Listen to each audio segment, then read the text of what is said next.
January 14th, 2022, Friday of the first week in Ordinary Time.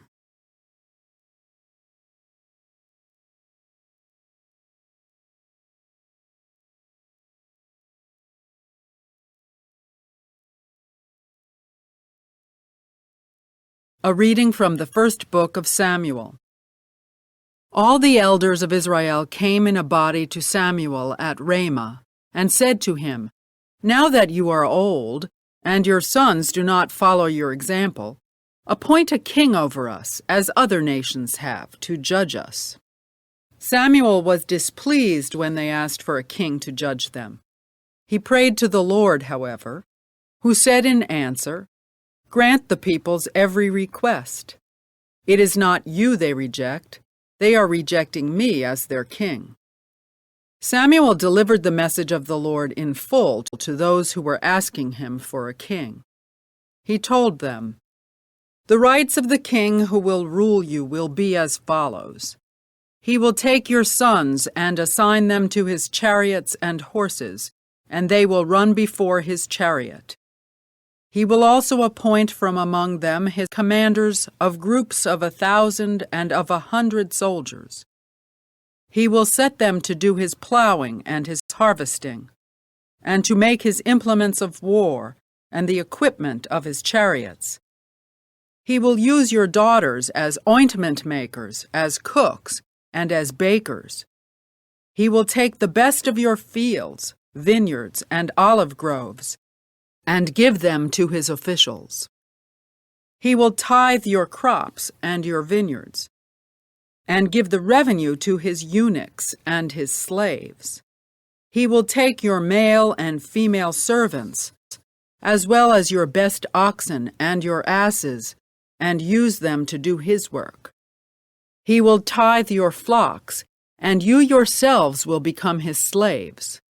When this takes place, you will complain against the king whom you have chosen, but on that day the Lord will not answer you."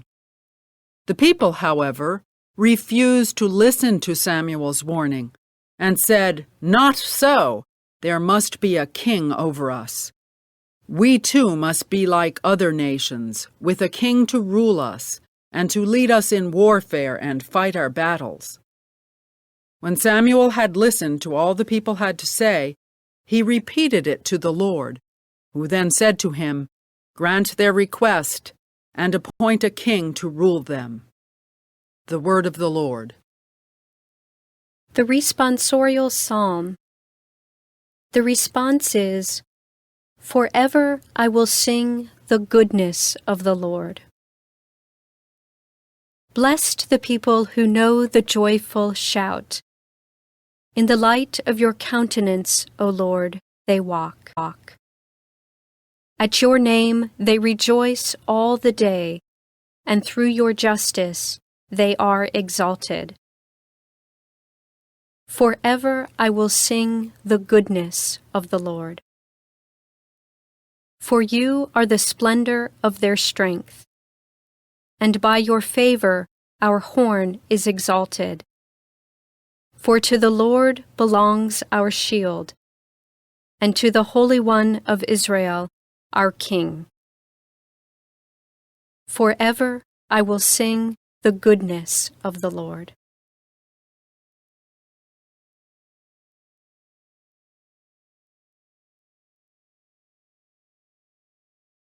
A reading from the Holy Gospel according to Mark.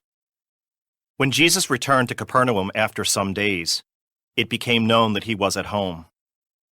Many gathered together, so that there was no longer room for them, not even around the door, and he preached the word to them.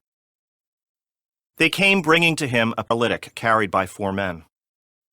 Unable to get near Jesus because of the crowd, they opened up the roof above him. After they had broken through, they let down the mat on which the paralytic was lying.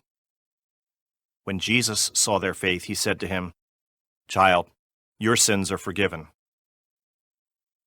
Now some of the scribes were sitting there asking themselves, "Why does this man speak that way? He is blaspheming. Who but God alone can forgive sins?" Jesus immediately knew in his mind what they were thinking to themselves. So he said, "Why are you thinking such things in your hearts?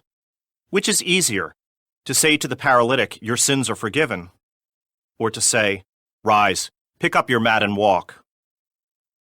But that you may know that the Son of Man has authority to forgive sins on earth," he said to the paralytic, "I say to you, rise, pick up your mat and go home." He rose, picked up his mat at once, and went away in the sight of everyone. They were all astounded and glorified God, saying, "We have never seen anything like this." The Gospel of the Lord.